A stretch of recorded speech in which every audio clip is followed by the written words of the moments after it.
for everybody in the band and say we really enjoyed this time we've been in San Francisco.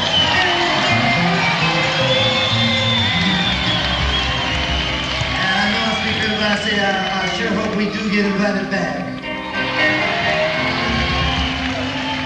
You know, Bill Graham's got to have a lot of credit. He's got to get a lot of credit because we did the same thing last year. We came in here with a show and the newspapers, I don't know, they distorted it, you know, slandered it and lied about it, whatever they did. But, however, that's enough for most promoters in the business just to cancel out the rest of the shows, and Bill didn't do that. He deserves a lot of credit.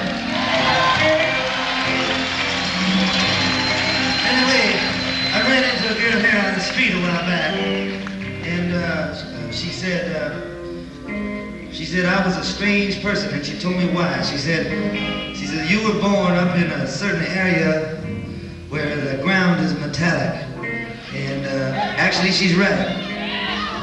Where I come from, the ground is metallic, and as a matter of fact, during the Second World War, 90% of all the iron and steel that went into all the ships and the boats and airplanes and all kinds of weaponry, 90% of all the iron and steel that went into all that came from the area where I was living.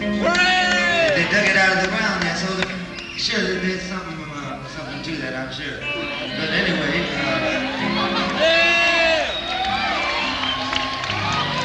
yeah, it's back there. There's a great big lake. It's called Lake Superior. I don't know if you ever heard of it.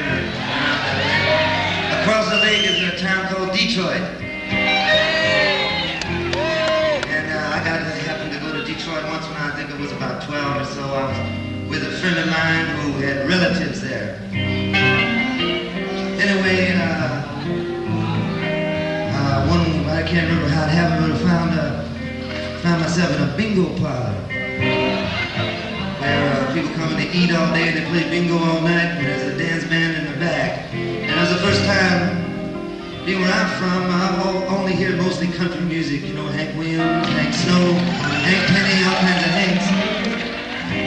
But anyway, this was my first time face to face with rhythm and blues. It was in Detroit. I think I was about 12 years old. And the man, as he was singing this song here, I don't think I do it as good as he did, but I'm gonna try it anyway.